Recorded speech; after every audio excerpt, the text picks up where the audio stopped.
Welcome on to the first show of 2026 for the Direct Line powered by 10bet. I'm Nico. Let's wish it's a very, very successful year for everyone out there. Coming up on today's show, it's my privilege to welcome onto the show the Hall of Famer Mike de Kock with his son Mathew. They make up the team of De Kock Racing, and they've been a very formidable force since they joined forces last year in 2025. We're talking to them about the upcoming King's Plate, the Lawrence King's Plate run down in Cape Town, as well as other matters concerning their horses in their yard. Later on the show, Nico's Notebook, we'll have a look at the upcoming Cape Town Met betting and what's happening in that, as well as the latest standings with the Jockeys Log, Craig Zaki and Richard Fourie fighting out that at the current moment. That's all coming up on the Direct Line powered by 10bet, your very first show for 2026. Okay, so it's our special guest for the first time this year, 2026, and it's great to have them on. I've been trying to get them on for the last month, and we've eventually managed to do it. It's Matt and Mike de Kock that are joining me on the show, part of De Kock Racing. I want to first of all welcome Matt to our very, very hot studio, but a warm welcome to you, and thanks very much for agreeing to come onto the show. Yeah, thanks, Nico. Thank you for having me. I follow the podcast with great interest, so I'm excited to be on. And it's very nice to have you on because it's your first time. I think I'm interviewing back since you returned from Australia. I know we interviewed you way back in 2020 when you first went over there, but we'll talk a little bit about that in a moment. But standing by with us in KwaZulu-Natal in Durban, in a much more cooler room than where we are, is your dad, Mike. And Mike, thanks very much for coming on board, and all the best and for the festive season and the new year ahead. Cheers, Nico. Yeah, thank you very much. Let's talk about last year for you, Mike, very quickly. I want to start off with you because it was a special year in your career because you were inducted into the Hall of Fame, and that's no mean feat. It was just Ormond Ferrar slightly before you that was inducted first, and then you. And it was a very special occasion that was held down at Hollywood Betts Gravel. And it was a tearjerker, actually. Yeah, Nico, it was a hell of a moment for me and us as a family. It really is special to be recognized by your country as opposed to the industry you're in for your contribution to your sport, your whatever you do, and to the country itself. So it was a very, very special moment. That's right up there, with anything I have ever experienced in racing, that's for sure. And it was, as you say, very emotional. It was some of the people that are nearest and dearest to me, some of the people that got me to where I was, that were all there in attendance, who were able to witness. And so, massively special. It's very, very, very special. And Matt, just going back to you, I mean, you started off in this yard very, very young. It was almost straight out of school. But when I read your profile, you were thinking of going into golf. You thought, had you already been accepted into college, into America? Yeah, I'd already had a commitment from a university in America for a golf scholarship, but it only started in August of the year following my matric. So I had a bit of spare time, needed a bit of spare money. So I thought I'll go work for mom and dad and earn some cash whilst I got a bit of the gap. But day one, when I walked into the stables, I think it was shortly after matric vac, I knew exactly what I need to do next, and that was phone the university to cancel my scholarship because I knew exactly where I wanted to be.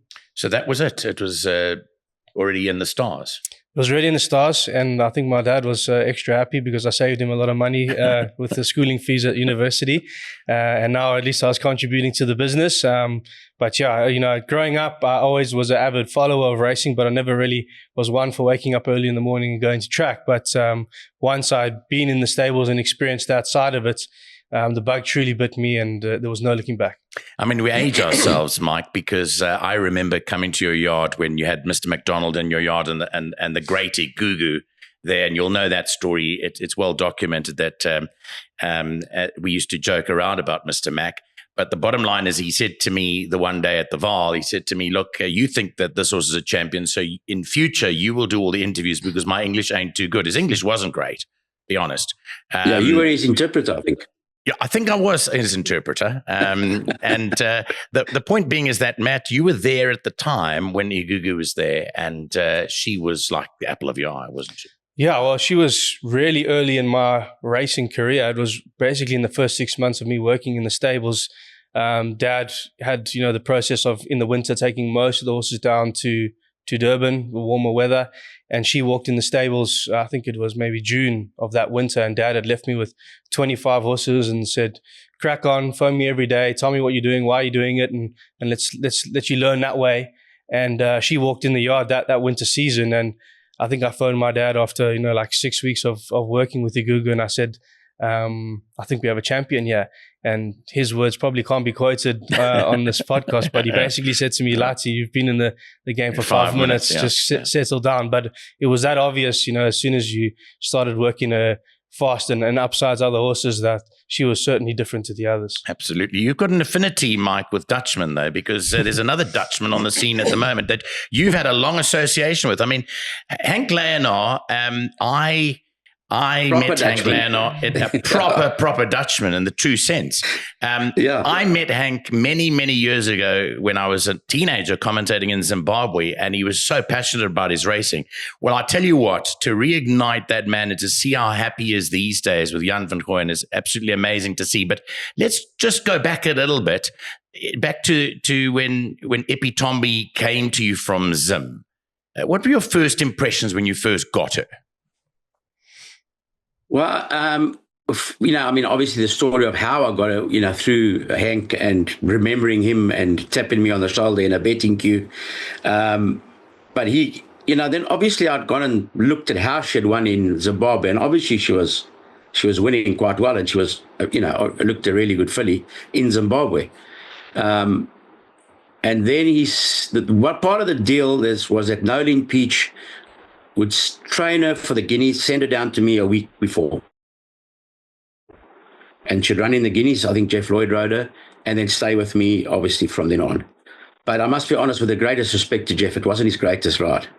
And he actually got off to me and says, "My Lord, I butchered it. But this is a serious race. She ran second, never beaten again, funny enough.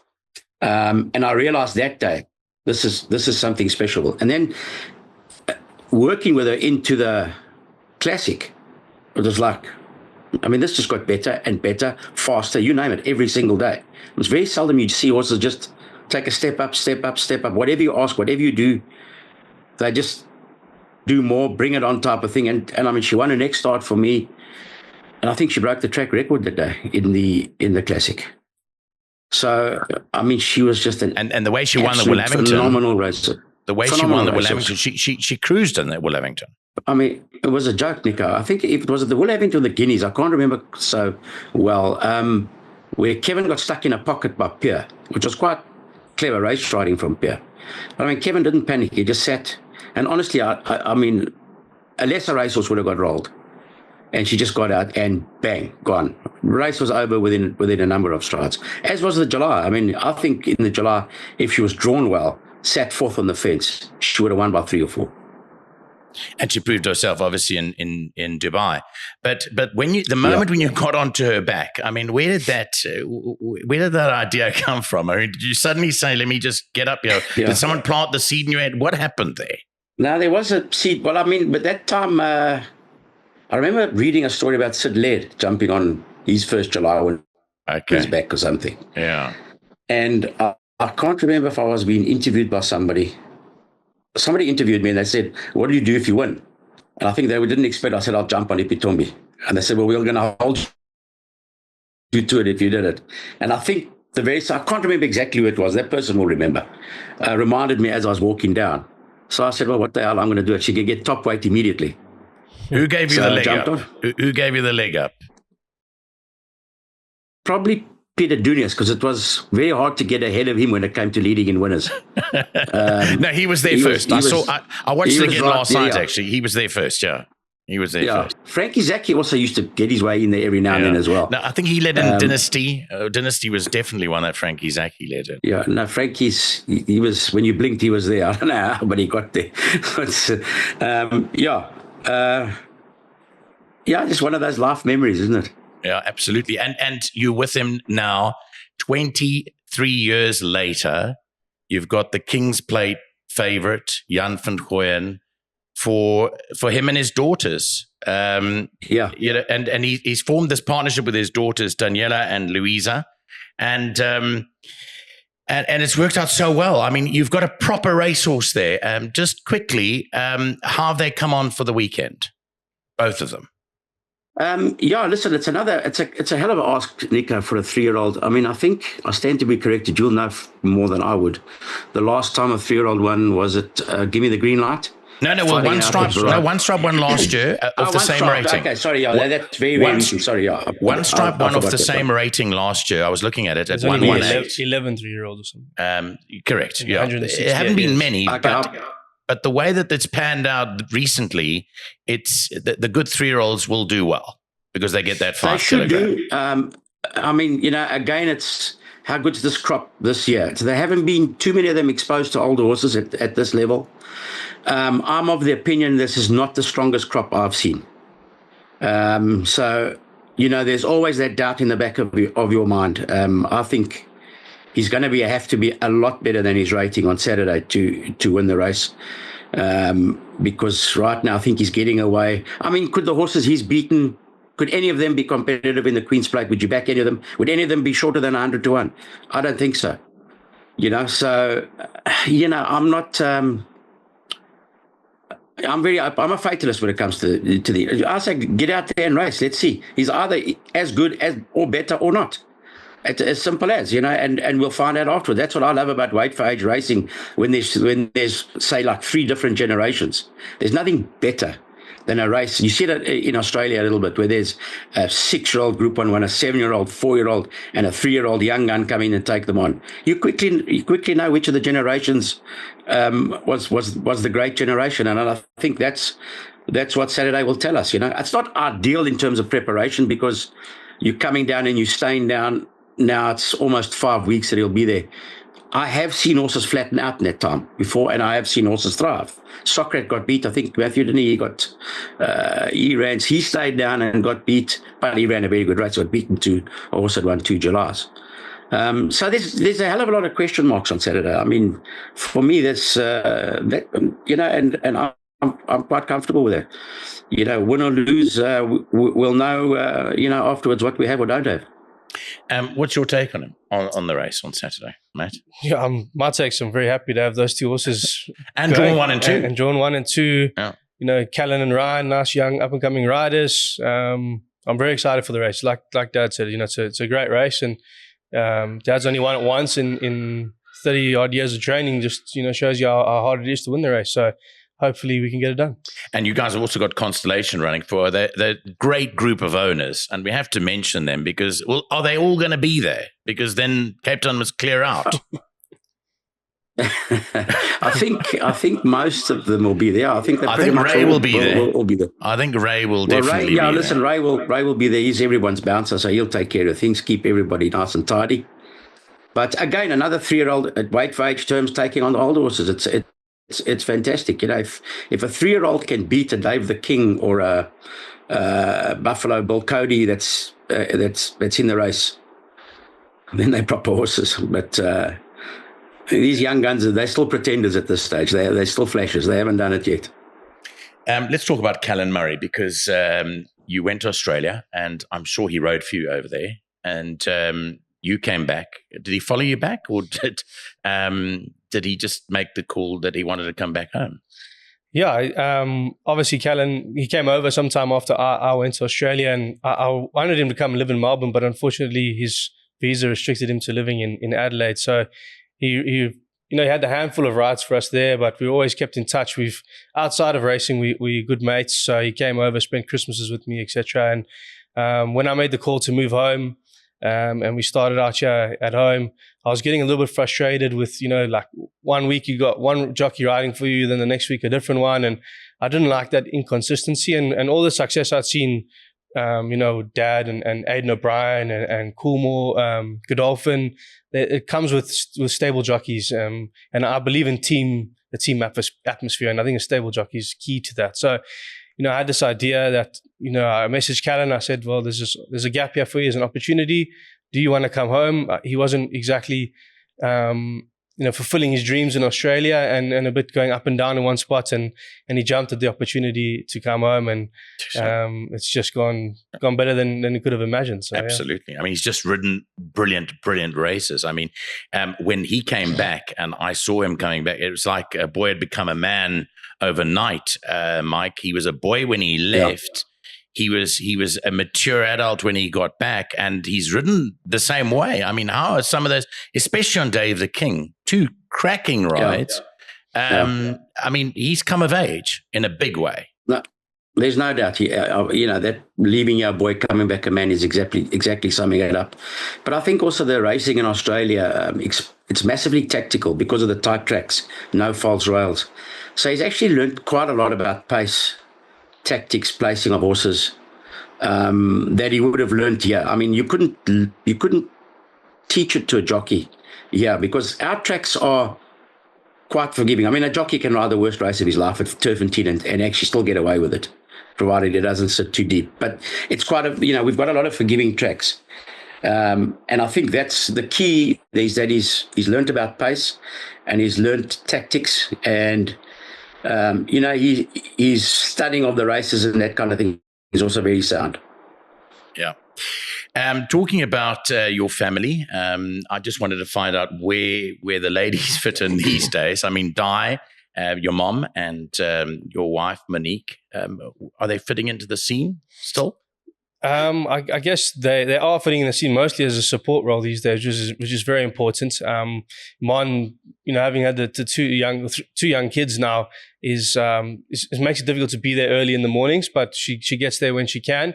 Obviously, her first passion was racing, so she worked with me in Australia, and then once she fell pregnant, she took more of an admin role. So she's doing those sorts of things now, and maybe one day when the kids are a bit older, she may step back into the stables. And then my mom's now living down in Durban with my old man. She goes to the stables there from time to time, and then flies up here every week to 2 weeks. She still deal with the youngsters though. Yeah, she used to. So we've still got the team working here with Vivian under the guidance of my mom, just now from a different location, and she comes in, every couple of weeks to put her eye over the babies and make sure things are going smoothly. And your sister's in America? My sister's in America now. She's got 3 kids, married an American. They were living in North Dakota, just moved back to Montana, so horse country. He lives on a ranch, so can't really escape the horses wherever we go. And she's coming back soon for holidays. Yeah, they're going to be here for 2 months now for a holiday. So hopefully we can maybe sweeten the holiday and they might move back. It would be remiss of me, Mike, not to ask you about your other son who scored a fine knock yesterday at Centurion, Quinton. Now, I just want you quickly to tell everyone, if as briefly as you can, because there were some people that confused Quinton De Kock as your son. Yeah, look, I'm not going to mention the man's name because, sadly he's not here today, but he was a great patron of the industry. And I think in his latter years, when he was possibly losing it a little bit, he phoned me that one day and he said, "You've got to be extremely proud of your son." So I'm thinking, well, Matthew's doing well. It's on TV every other day, leading in winners, what have you. So he says, "It was a hell of a knock the other day. He's really batting well." So I didn't blow it, I didn't burst his bubble. I said, "I know, extremely proud. The kid's doing very, very well and what have you." But he was dinkum convinced that Quinton De Kock was my son. So anyway, he went to the grave. He went to the grave with it. Absolutely. And he did score a fine knock last night. He hits it all over Centurion. It was a fantastic thing to see. But it was a great story and one that I'll never forget you telling us. Now, I quickly want to move on to you being like, it almost is, you're a trainer of horses, but you're also a trainer of trainers, Mike. Matt and I were sitting here trying to think of how many guys that have come through your yard have got their own trainers licenses. And we counted at least 8 or 9. So you, in your early years, were with Ormond Ferraris, and he was another school that turned out these trainers in their own right. You've got to be proud of the fact that all these guys you see around you, and there are quite a few of them. And I want to mention in specific because he's my Zimbabwean mate, Vengi Masawi, who is just doing so well. But there's a number of them. You've got to look and say, that's another feather in your cap because they've gone out on their own and they've all done particularly well. Yeah, it's nice to see as well. And, I've always been an open book, Nico. I'm very open about what I do and whatever. There's no secrets, you know. I mean, everybody in this game have got all their suspicions about trainers and what they do and don't do, and it's just half of it such nonsense. But you know, I really enjoy actually seeing people do well, and you might have had a little part of it. And I mean, the story of Vengi now is just an amazing story. Honestly, you know, when he first went there, and we were, you know, contemplating going to live in Australia and trying to find our top staff positions in the industry. And he went there, and he was then assistant to Trevor, I think it was at the time. And I said to him, Vivian, Vengi, you are in the one place that I know you're going to get a chance. I was just so sure that Hollywood, it's their ethos, and that they try and uplift people. And with him being a Zimbabwean, an ex-Zimbabwean, he just fitted in so well in that Hollywood family. And I think the opportunity came way quicker than anyone expected. But he's taken it with two hands and run. And you know what, Nico, if you look at his horses, they look unbelievable. They stand out in the parade ring. Coats are shiny. They look fit. They look well conditioned. They run into form. He's got a high strike rate. It's been an absolute revelation. And it just, you know, and he's come through. He's done the hard yards, Vengi. He got nothing on a plate. He worked to where he got, and then he got an opportunity that he hasn't thrown away, you know, because I've seen a lot of guys in his situation be given opportunities. And they, you know, sometimes they don't do themselves, and the people giving the opportunity, they do them a disservice. This man, and I mean, I could tell you, he used to do my office stuff as well, sit there. I didn't even know how to put on a computer. I had Vengi put it on the computer, printing me the weights, sending him emails and all this. For me, I had no clue. I had less clue than Johnny G. Now, do you know how much that is? And that's nothing, almost nothing, yeah. Yeah. So, you know, he's an intelligent, presentable human being. It's fantastic to watch, and honestly, and hats off to Hollywood for giving him this chance. And you know, that's the whole thing with Ashburton has. I always said to them from day one when they started there, this is a blank canvas, and every day you're going to be painting a new picture here, and that's what's happening there. And that's one of the pictures that's been painted there. That's so fantastic to see. Brilliant. Well, 2026 is the start of a new year, and may he go well and from strength to strength. I want to just ask you, Matt, about a couple of horses that I've identified in your yard, and hopefully both of you can elaborate on them, that I've seen from the commentary box and I really, really like and think they've got great potential, 2-3-year-olds. So let's touch on One Eye in Vegas, because he really is an impressive looking horse. Yeah, he is, Nico. He's a son of Buffalo Bill Cody, and nice, big, strong horse. He's got an exceptional turn of foot.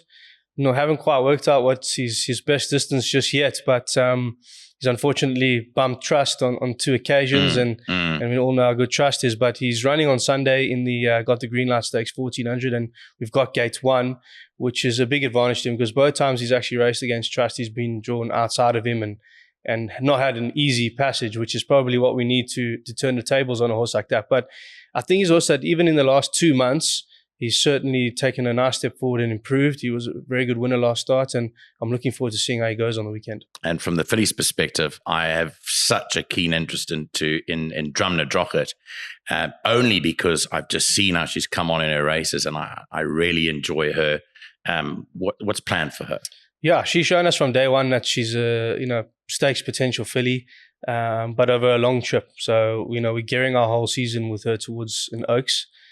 We did throw her in the deep end in the fillies mile, which was drawn terrible. She sat last. I think she gave them a hell of a head start, and she made up a lot of ground to only get beaten 5 lengths over a trip way too short for her. I mean, she kicked off her career at a mile. So we're going to just build her up all the way up to the Oaks, and I think that's when you'll see the best of her. So, Mike, I'm going to come back to you, because there's no doubt you've got a very strong string at the moment. You've got a lot of horses, both down in Durban and here.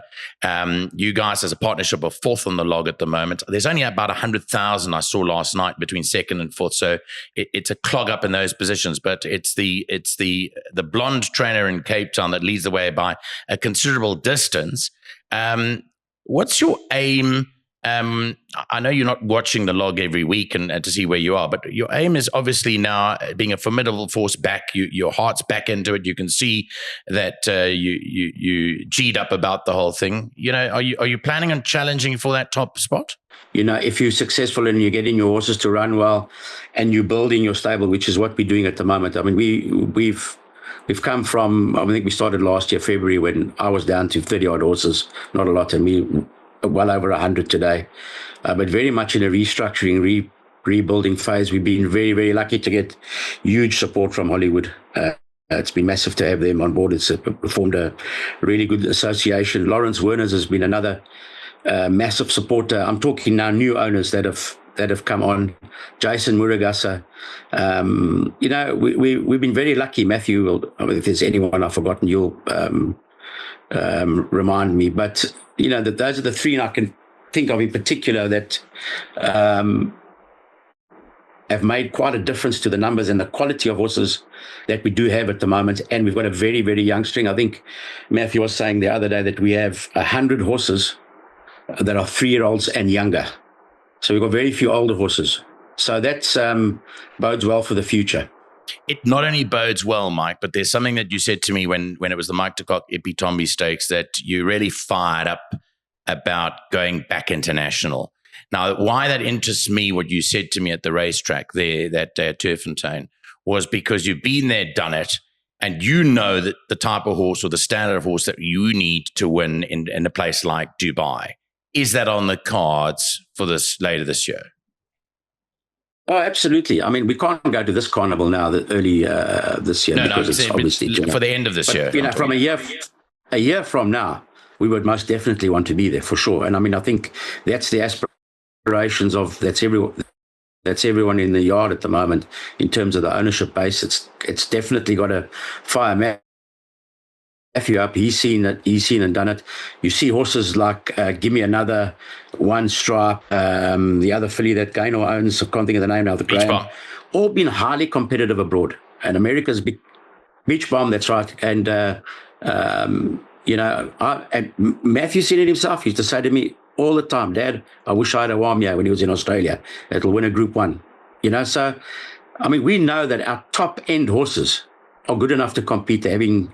it's not just a South African thing that you've been sort of quite emotional about. We've been there and done it and seen it. I've seen horses win and beat European Group 1 horses. Our top-end horses have got it in them. So that's, it's frustrating to sit here, look at a race in America and think, geez, I'd love to get there.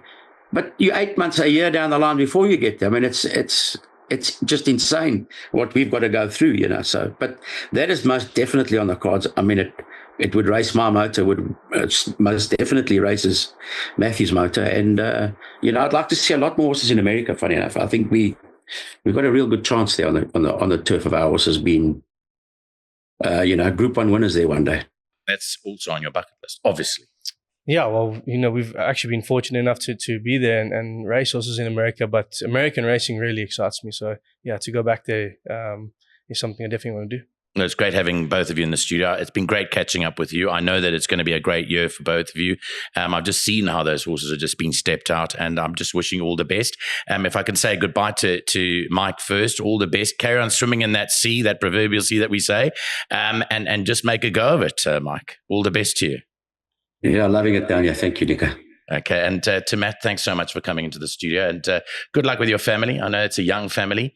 I know it's, being a dad, I know how your dad feels when your kids do well, and you've got such a bright future, and congratulations again. Thank you, Nico. I appreciate that.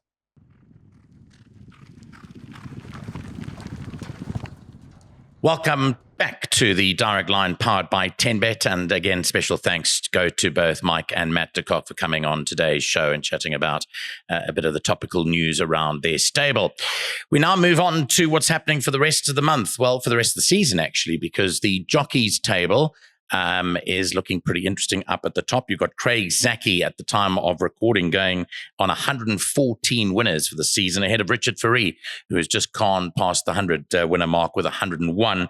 And way back in third is Callan Murray. Spoke about him earlier on, what a cracking season he's having. He's on 70 winners, followed by Calvin Abib and Muzieni both on 66. The betting is obviously in earnest. At the moment, it looks like a two-horse race with still half the season to go between Craig Zaki and Richard Fourie, but anyone else could suddenly come up and win it. But at the moment, Craig certainly looks to hold the cards there.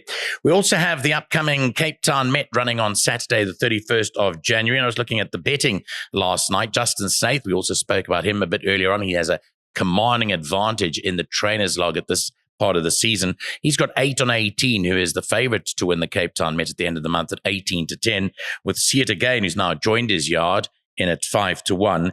Garrix is quoted at 6-1. Sail the Seas is at 7-1. And the Durban July winner, the Real Prince, is quoted at 10-1. But it does look like Justin Snaith at the moment holds the key to winning the Cape Town Met, certainly on the evidence of the betting. That's all coming up later on in the month, which we'll be focusing in on here on the Direct Line powered by 10Bet. It's great to be back with you in 2026 once again. May it be a prosperous one for all of you out there. And let's hope that the podcast grows from strength to strength in 2026. From my side, it's bidding you farewell until we meet again next week. Bye-bye from the whole team. Cheers.